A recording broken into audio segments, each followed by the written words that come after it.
Во Грција во 1893 година е завршен Коринскиот канал. Во 1897 година започнува Грчко-турската војна во која Грција е поразена.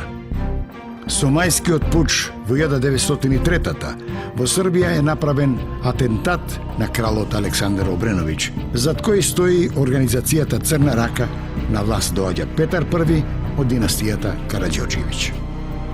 Во 1894 е роден бугарскиот престолонаследник принцот Борис III, кој што подоцна ќе стане бугарски цар.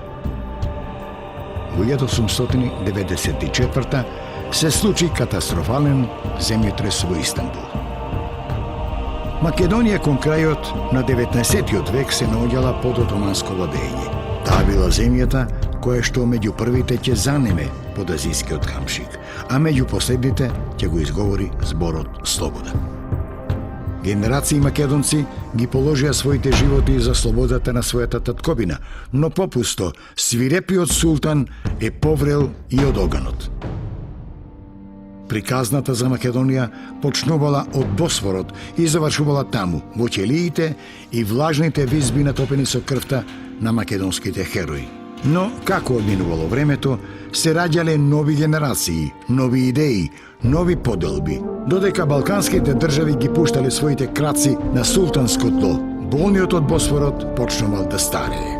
При крајот на 19. век, европска Турција живееше на стаклена калдерма, разнишана и подкршена од долгите и исцрпувачки војни.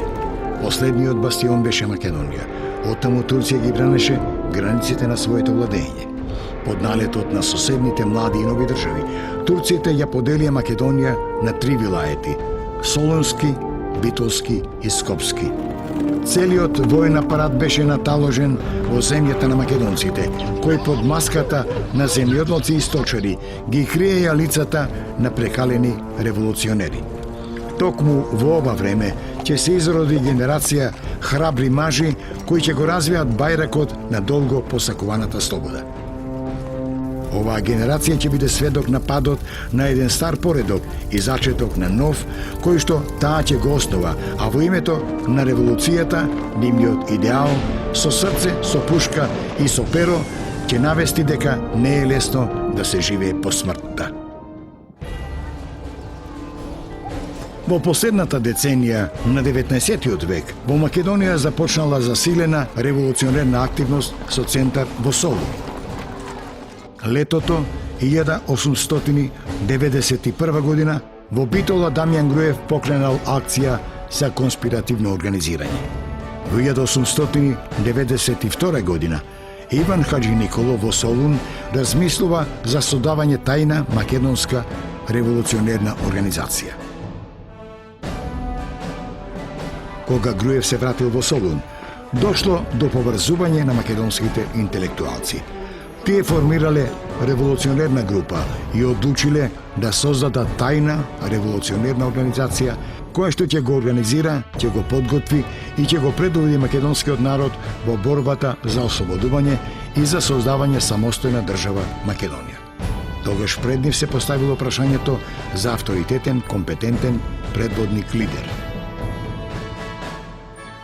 Нивниот избор бил Гоце Делчев, кој во тоа време бил питомец на военото училиште. Гоце Делчев е човек кој што одиграл круцијално значење при воспоставувањето на организацијските канали кон Бугарија, а тие и се потребни на организацијата за да може оттаму да се врши и легална достава на весници, литература и се разбира најмногоце оружје. Тој е човекот кој што имаше и прво воено-стратегиско искуство. Тој беше школуван човек. Второ, со сите оние карактеристики негови, тој практично беше роден лидер, да видели, како викаме, водач, кој што можеше да се наметне со својот авторитет. На нивната средба на Гоце Делчев му била представена идејата за создавање тајна македонска револуционерна организација. Делчев ја примил со воодушевување и се обврзал по завршувањето на военото училиште да се врати во Македонија за да се посвети на македонското револуционерно ослободително дело.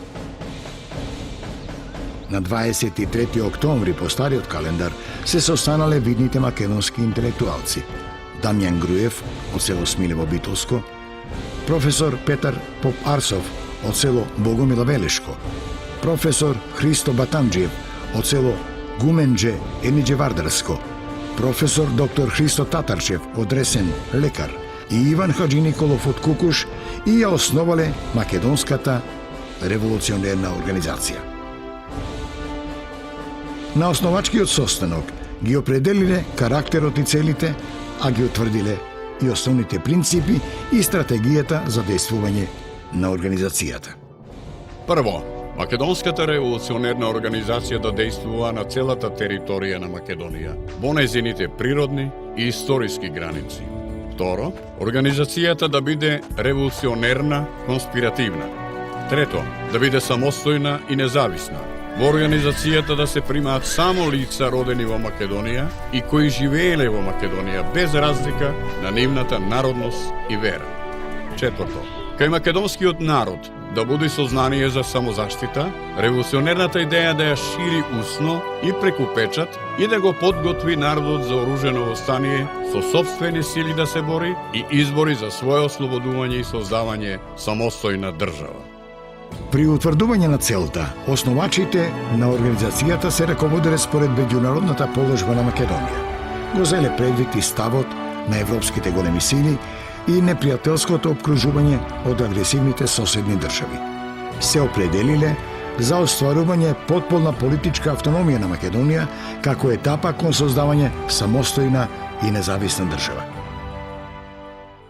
Шесте големи сили по Берлинскиот договор, односно Конгрес, воспостави еден поредок на Балканот и тие тој поредок сакаа по секоја цена да го зачуваат затоа што не беа подготвени на тој регион од посебно значење стратегиско за ним, за сите ним поединечно, но и колективно.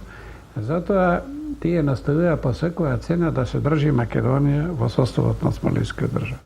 Со создавањето на организацијата, која што според доктор Христо Татарчев го носела името Македонска револуционерна организација, а комитетот Централен македонски револуционерен комитет, почнала новата епоха во поновата историја на Македонија. Ова е историски настан кој како патоказ трајно ја предодредил иднината на македонскиот народ како државотворен народ. На состанокот одржан на почетокот на јануари 1894 година во Солун бил усвоен уставот на организацијата подготвен од Петар Поп-Арсов. По усвојувањето на уставот се конституирал Централниот комитет со председател доктор Христо Татарчев, а за секретар бил избран Дамјан Груев. Централниот комитет веднаш започнал со издавање револуционерен вестник Востаник кој го уредувал Груев. До средината на 1894 година револуционерната организација била проширена во поголемите градови. Летото 1894 година од 27 до 29 август во Ресен се одржало тридневно советување на раководството на Централниот комитет со видни членови на организацијата.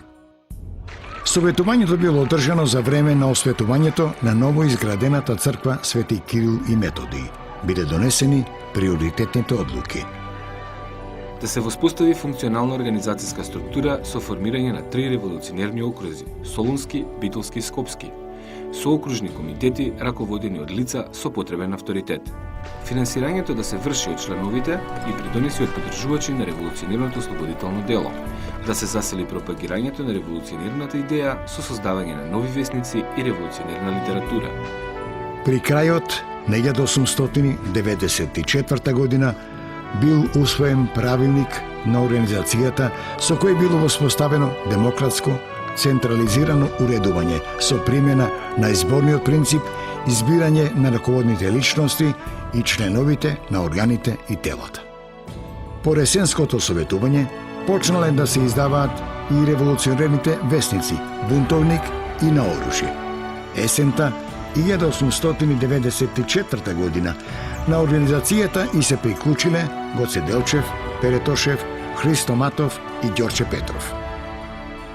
За кратко време, организацијата постигнала голем подем.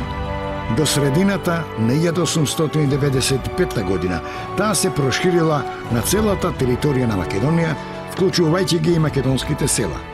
Организацијата воспоставила целосна структура на органи – окружни, околински, градски и селски комитети. Со уставот на организацијата се воспоставила сувереност на организационата територија под девизата Македонија на македонците.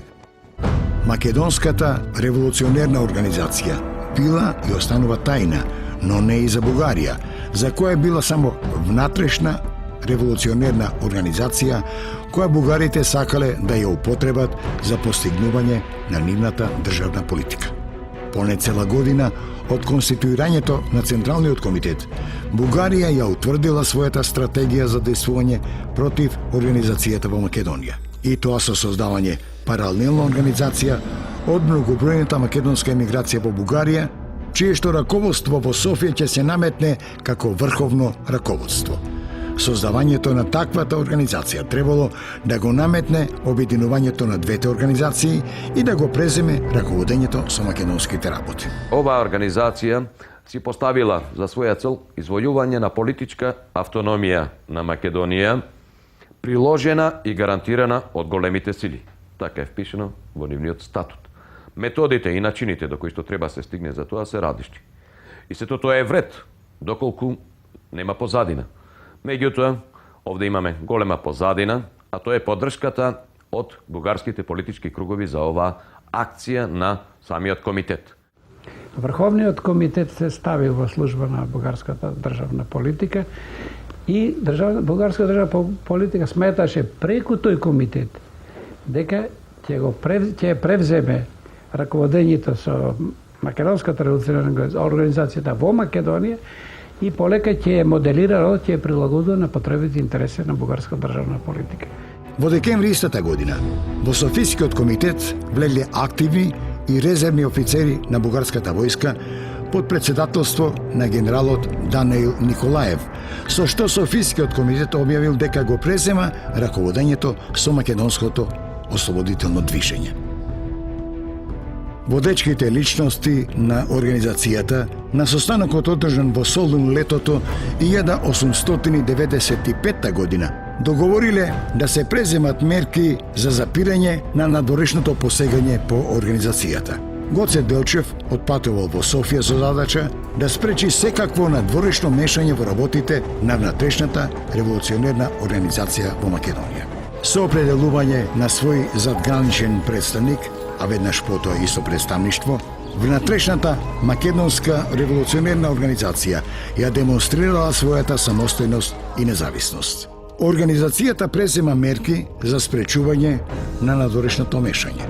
Во февруари 1896 година во Софија Делчев се состанал со генералот Николаев. Го предупредил дека револуционерната организација во Македонија била и останува самостојна и независна, единствен легитимен представник на Македонија и дека нема да дозволи мешање во внатрешните работи. Софискиот комитет, инструиран и поддржуван од владата на Бугарија, започнал да префрлува вооружени чети во Македонија и со атентати да провоцира засилување на теророт на властите на османлиската држава над македонското население, со што требало да се парализира дејноста на внатрешната револуционерна организација. Во летото 1895 година од територијата на Бугарија била преземена провокативна четничка акција во Горноџумајско и во Мелничко. Тие на војнички план доживеа катастрофа во Османската империја, бидејќи на османските власти им беше познато дека навлегуваат чети од Бугарија во Македонија, па затоа ги пресретнаа уште по патиштата. Единствен нешто поголем успех постигнал одредот на Борис Сарафов, кој што успеал неколку часови да влезе и да се задржи во градчето Мелник. Го запалиле затворот, ги пуштиле политичките затвореници и веднаш потоа и тие се повлекле назад. Оваа провокација, овој настан и овој успех на Сарафов во Мелник подосна послужил како аргумент за да се оправда срамот и неуспехот на останатите дружини кои што навлегли во Македонија и затоа е наречена Мелничко востание. На 19 февруари 1897 година Бугарија и Србија потпишале тајна спогодба за меѓусебно толерирање на пропагандната дејност во Македонија. Во истото време, бугарската влада почнала да презема конкретни мерки против внатрешната револуционерна организација. Бугарската екзархија и Софискиот комитет по налог од бугарската влада со активно учество на подполковникот Анастас Јанков, кој што бил доверливо лице и личен пријател на бугарскиот кнез Фердинанд, организирале формирање на тајно бугарско револуционерно братство внатре во Македонија. Братството било формирано во март 1897 година во Солун под раководство на бугаринот Иван Гарванов. Во него влегле проекзархистички определени македонци. За финансирање на тајното братство и за негово јавно дејствување, во ноември, бугарскиот трговски агент во Солун формирал легално бугарско добротворно братство Милосрдие, во кое членувале сите припадници на тајното братство. Тајното бугарско братство добило задача да ги преземе позициите на револуционерната организација и да се присили да го прифати Врховниот комитет за врховно раководство, а ако тоа не успеало, да го преземе раководењето со организацијата со инфилтрирање во неа. Кога сето тоа не успеваше, беше формирана, се обидува да формира натре паралелна организација. Тоа Бугарското револуционерно братство во Солун. Начело со Гарванов, бугарин, етнички бугарин кој што дојде, беше пратен со таква мисија во Македонија. И тој формира едно јадро во Солун, меѓутоа успеа и во внатрешноста, поддржувано од дипломатското представништво, од екзархијата, дури во внатрешноста на Македонија во поедини места да се формираат нивни, така речеме, филијали или групи.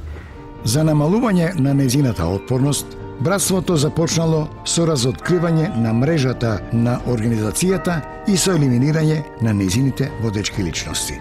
Тоа стана многу опасно за револуционерна организација, додека однадвор се дејствуваше, многу полесно се спречуваше, а сега кога внатре се појави, тога се постави прашањето за односот. На неколкуте советување на Централниот комитет дури се завзеде став да се за пресметка со оним за нивна ликвидација. Меѓутоа, за да не дојде да се предизвика внатрешни судри во Македонија, оние што, да речеме, поумерените составовите во во Централниот комитет завзела став дека треба да се постигне договор, односно тие да се интегрираат во организација. Во септември 1899 година Иван Гарванов, по инструкција од Софија, на председателот на Централниот комитет Христо Татарчев му предложил да го распушти братството, под услов неговите членови да влезат во организацијата. Татарчев дал согласност, поддржан од Иван Хаджи Николов.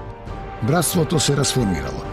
Гарванов бил кооптиран во Солунскиот окружен комитет, што подосна се покажало како фатален превид на Татарчев. Одлуката да се вклучат Гарванов и неговите при организацијата, нели Ѓорче го дефинира како пуштање на волкот во трлото на овците. И тоа имаше она пресудно понатаму за развојот на состојбите во Македонија.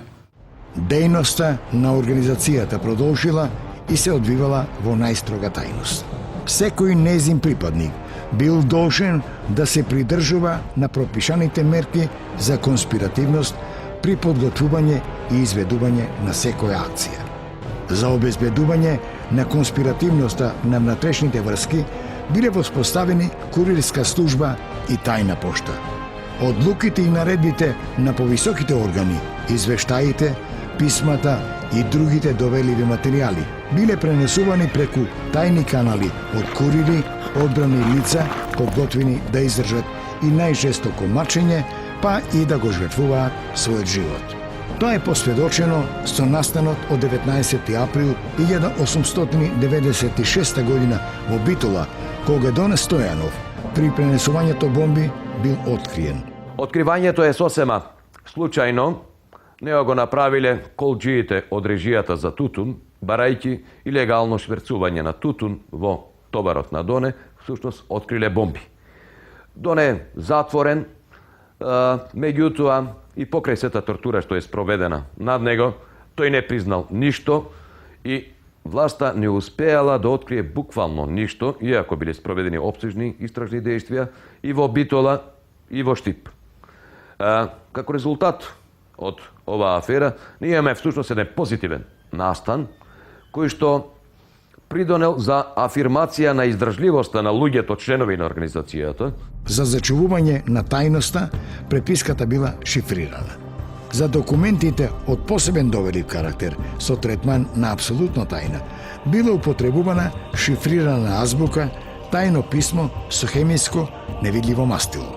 За кореспонденција меѓу Централниот комитет и окружните комитети, за градовите и личностите биле определени псевдоними Светагора за Солун, Ерусалим за Битола, Женева и Белград за Охрид, Цирих за Струга и други. Потоа Ахил за Гоце Делчев, Марко за Ѓорче Петров и други. Била извршена промена во политичката стратегија и било променето името на организацијата. Таа била преименувана во тајна Македонско-Одринска револуционерна организација. Со усвојување на уставот била воведена нова поделба на реони. Биле формирани 7 револуционерни окрузи: Солунски, Битолски, Скопски, Штипски, Струмички и Одрински, и била воспоставена целосна структура на органи: Конгрес, Централен комитет, окружни, околиски и местни револуционерни комитети. Организацијата кадровски станува помоćна и поголема со постепено формирање на своји оружени сили. Со уставот, окружните и околиските револуционерни комитети биле задолжени да формираат вооружени чети. Се поставува прашањето како наеднаш да се создадат тие чети, кои ќе бидат луѓето што ќе бидат врбувани во нив, кои се тие што ќе бидат поставени на чело на четите. Па во таа смисла се зема за пример четата на Михаил Апостолов Попето. Тој всушност во прво време добил овластување од Централниот комитет и представува еден вид на четничка школа. Затоа многу често се користи терминот четничкиот институт.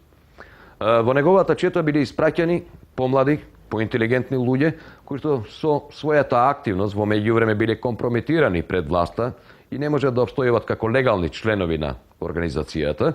Па истите тие се праќаат таму на обука известно време и откако ќе поминат таа обука, се испраќаат во други региони и самите тие потоа формираат чети. Биле преземени акции за систематско ослабење на деградираниот режим на османлиската држава во Македонија. Со посебен правилник од 1900 година, составен од Гоце Делчев, било регулирано формирањето, намената, просторното разместување по реони, како и употребата, начинот на дејствувањето на вооружените чети, нивното раководење и дисциплината. Што е најзначајно, имаше полна, така да рече, единство во дејствувањето меѓу вооружените сили и политичките органи, односно комитетите, окружните и други. Покрај војводата во четата се определува официјално и секретар, кој што обично бил учител или некој незавршен студент, во секој случај станува збор за поинтелигентни луѓе, кои што требало да вршат и агитација. Така што овие чети сега почнува да се движат во селата, не само како вооружена сила, но истите го едуцираат населението, ја афирмираат идејата на организацијата, потребата од слобода, но од друга страна истите и казнуват одредени престапници од самата организација, а уште повеќе вршат ликвидации на одредени престапници на власта, кои што вршеле злоупотреби или спроведувале некакво насилство врз организацијата. Имаше екзекутивни органи или чети кои што имаа задача да ги извршуваат судските пресуди, се разбира, за оние што се огрешиле од делото или што извршиле предавство или соработка со непријател и така натаму. Вооружените сили негувала и селската милиција, реонската и местната милиција на селото, со што се создавал специфичен систем на масовни вооружени формации. Селската милиција ја представувале организирани селани со оружје кои ги извршувале секојдневните работи, како и останатото селско население. Таа се активирала по потреба да го заштитува населението во районот, да действува со помош на постојаните вооружени чети при нивните борбени акции, да го обезбедува населението и населеното место и објектот во кој се одржувале политичките собири, состаноци, советувања или конгреси. Од едноставна причина што селското население, кое што е масовно во Македонија, мора да признаеме дека во тој период, речиси 80% од вкупното население живее на село, многу полесно ја восприма конкретната идеја. За нив, идејата за автономија и сето онаа друго што било расправано на теоретско ниво е абстрактна идеја. Тие тешко ја воспримат. Меѓутоа, кога тие ќе почувствуваат дека во нивното село доаѓаат нивни луѓе, познаници, кои што се осмелиле да се спротистават на власта и шетаат со оружје и се спротиставуваат на власта, тогаш веќе ослободителната идеја за нив добива конкретен материјален израз. И само така можеше да функционира и да се обезбеди цврстина на организацијата. Значи, гледајќи од овој аспект, има навистина на современа воена организација со целокупната структура што имаш и на политички план, се разбира, од Централниот комитет, преку окружни комитети, градски комитети, местни комитети, селски комитети. Таа е таа политичко воена структура на организацијата.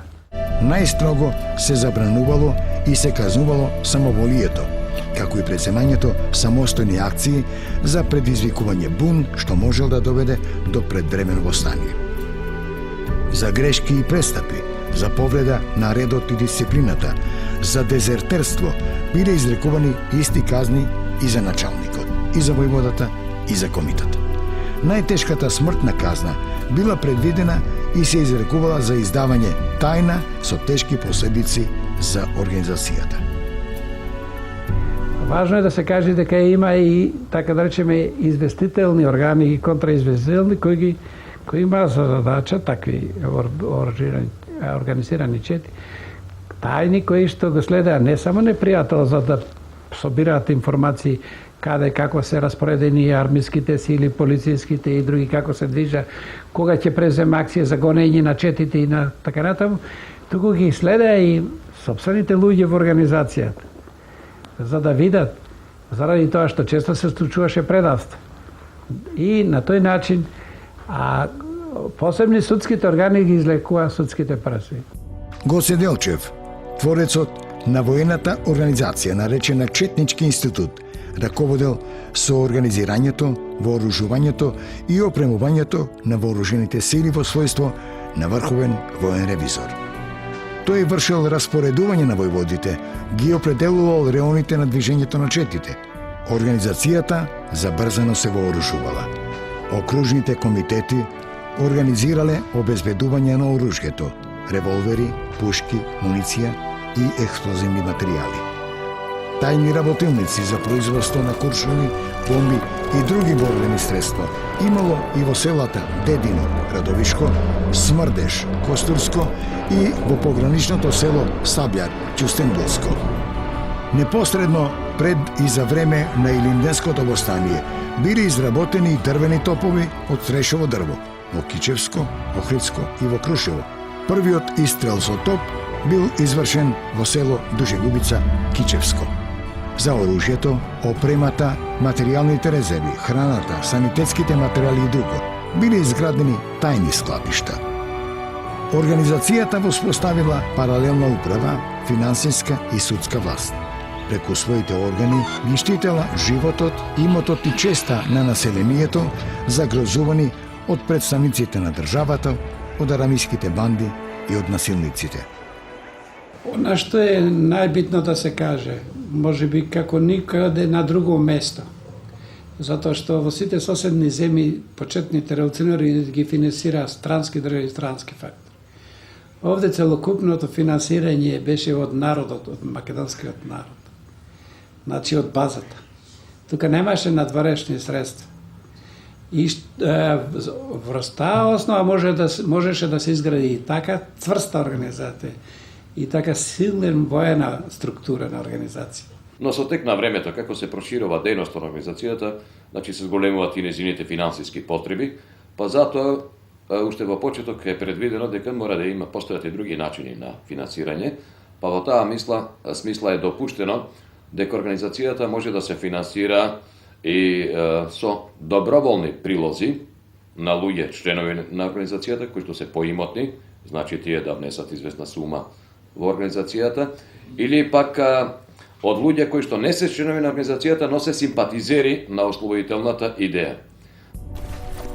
За обезбедувањето на потребните средства, организацијата вовела прогресивно даночно задолжување според имотната состојба на домаќинствата, така наречен револуционерен данок. Вообичаено на таквите им се издава расписка, тоа е значи документ, потврда, со којто се потврдува дека внеле известна сума во касата на организацијата. За неизвршување на даночните обрски биле предвидени строги санкции. За ненавремено плаќање било предвидено двојно даночување, а за одбивањето на плаќањето и најстрога смртна казна. Средствата од глобите, од паричните казни се користеле за купување оружје. Македонското население своите спорови ги решавало во судовите на организацијата. Незините органи ги решавали брачните спорови и бракоразводните дела, кои биле во надлежност на црковните институции. Во граѓанските, имотни и други спорови, овие судови се наметнале како реална судска власт до тој степен што и муслиманите во споровите со македонци ги предпочитале судовите на ВМРО пред судовите на османлиската држава. Спроведувањето на одлуките на телата и судските решенија на револуционерните судови ги извршувале посебните органи. Во првата фаза специјални вооружени групи, а потоа територијалните чети и тајната извршна полиција. Организацијата реализирала и своја социјална политика. Управните тела во пракса ги спроведувале нормативните одредби за заштита и за помагање на сиромашните. Така се постапувало кога се определувале обврските на луѓето во македонските села и во градовите во облик на даноци и други давачки, како храна и облека за четите. Сите слоеви на македонскиот народ имале интерес за отфрлање на власта на османлиската држава и за создавање македонска држава. Организацијата прераснала во масовно народно ослободително движење. Била создадена македонска тајна држава во османлиската држава. На 21 јуни, 7 јули, по нов календар, 1901 година, на Иванден, во манастирот Света Петка, во село Велгошти, Охридско, при осветувањето и давањето благослов на чета на организацијата, свештеникот Анастас Стемјанов рекол: Ја осветувам и ја благословувам воскреснатата Самуилова војска. Организацијата прогласила суверенитет и територијален интегритет на Македонија. Вооружените чети на Врховниот комитет од Софија биле прогонувани и враќани во Бугарија, давајќи на знаење дека организацијата е единствениот легитимен политички представник на Македонија и воен фактор што требало да се респектира. Од таа позиција, организацијата ги определила своите односи со соседните држави и со другите надворешни фактори, а со тоа и со својата надворешна политика. Надворешната политика ја спроведувала преку задграничните представништва во Софија од 28 декември 1895 година, во Атина од 1900 година и преку комитетот во Цариград и тајните кружоци на македонските студенти во Русија. До почетокот на 1903 година македонскиот народ идејно и морално бил подготвен за секакви жртви за ослободување и за создавање своја држава. Битолскиот владика на грчката Цариградска патријаршија на 20 јануари 1903 година известувал: Луѓето во Македонија се занесени од суетни надежи за скорешна независност во едно автономно кнежество. Во предилинденскиот период најголемо значење и со најдалекусежни последици е Солунската провала, која што настанала во почетокот во јануари 1901 година. Поводот е банален. Неколку мина помлади активни членови од Централниот комитет престојувале во една гостилница и веројатно во една релаксирана атмосфера разговарале поопуштено за многу работи од ослободителното движење, при што гостилничарот, кој што бил грк, го соопштил тоа на власта и започнува потрага по нив. Како последица на целата оваа провала се уапсени сите членови на Централниот комитет, меѓу кои Христо Татарчев, Иван Каджиниколов, Пере Тошев и Христо Матов. Практично немаше Централен комитет. Сите членови на Централниот комитет беа осудени и испратени на заточеништво, во Мала Азија, и на тој начин практично беше извршен формален преврат во организација. Последен од нив на слобода останал Иван Каджиниколов, кој што во момент на очекување на соственото апсење ги предал шифрите, печатот и се друго во рацете на Иван Гарванов. И сега Гарванов си вклучи некои своји луѓе, неколку своји луѓе, за да го, така наречеме, комплетира, така да речеме, Централниот комитет.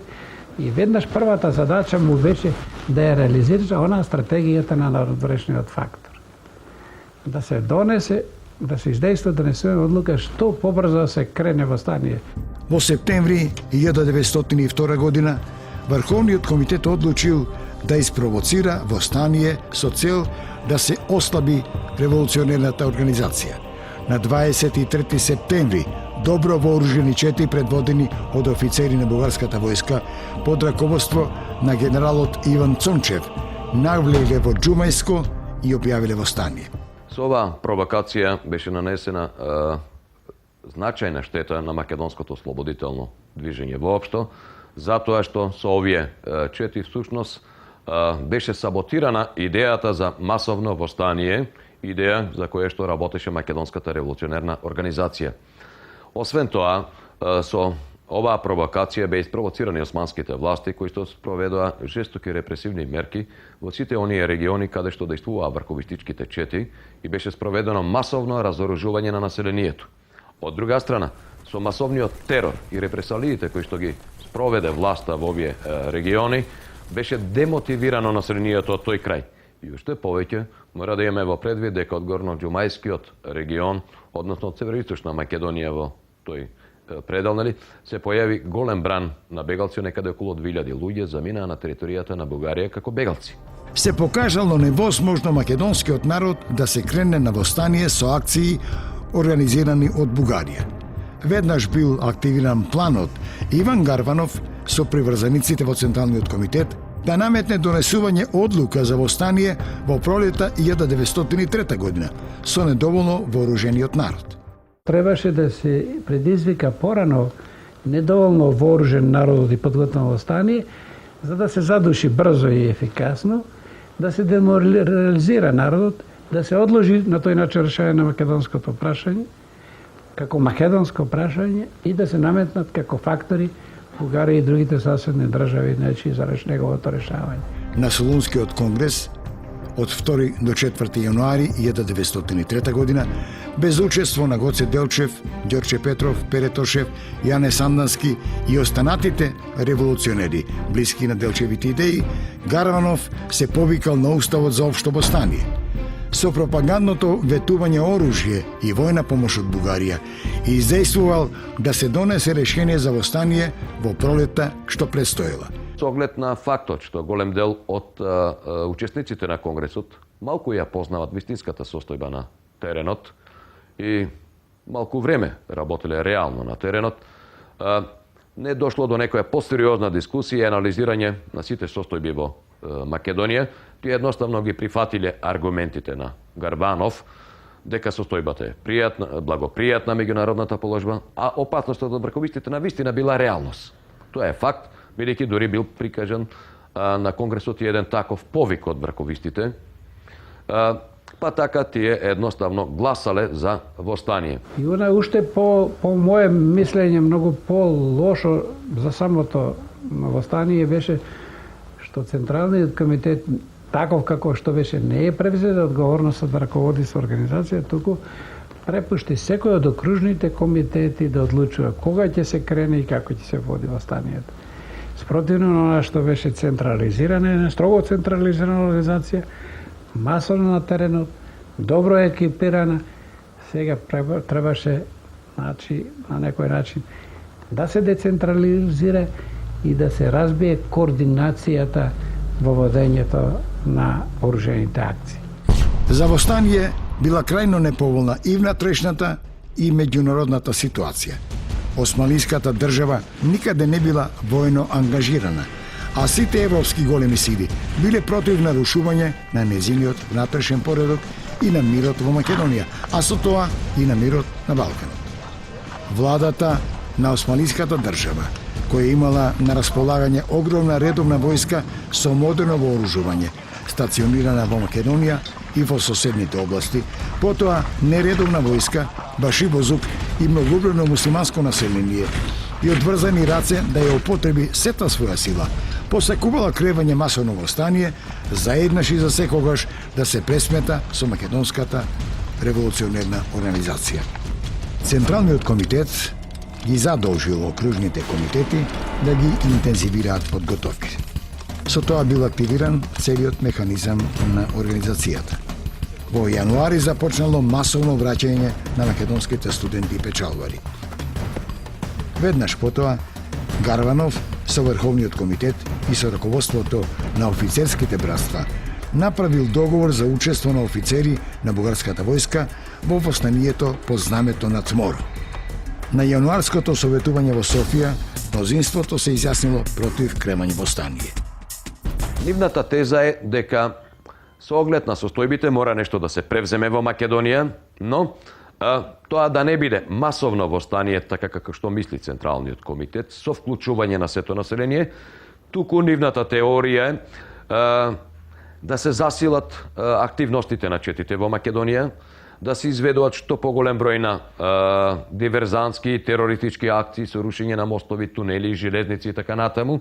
Да добие карактер на геројско или, како велиме, партизанско војување, за да не се излажи на уништување целиот македонски народ. Или како што тоа Ѓорче Петров го нарекува перманентно восстание, без тоа официјално да биде објавено, без да биде вовлечено сето население во него. Гоце Делчев велеше дека кревањето на предвремено или неподготвено восстание значи злочин спрема сопствениот народ, да го подложиш на масакрирање од страна на силите на Османлиската држава. Гоце Делчев заминал во Македонија.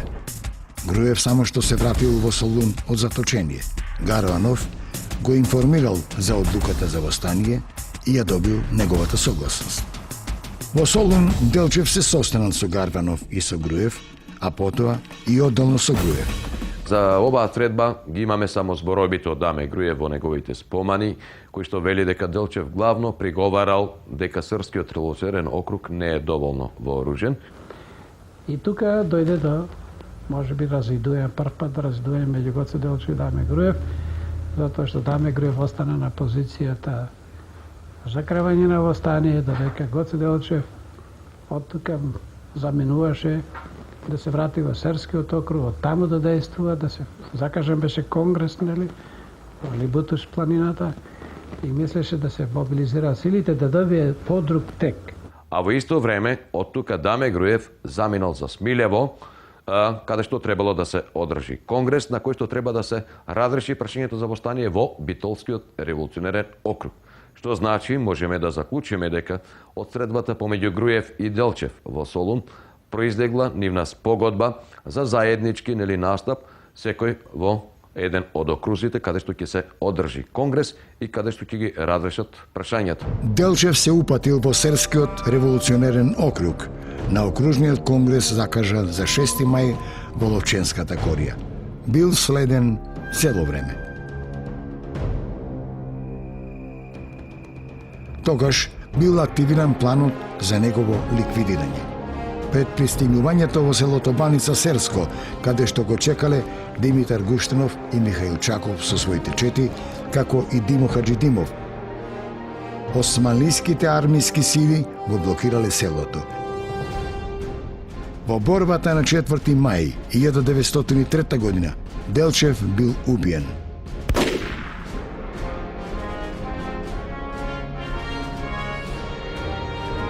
По ликвидацијата на Делчев повеќе не се поставувало прашањето дали ќе има восстание, туку само кога ќе започне.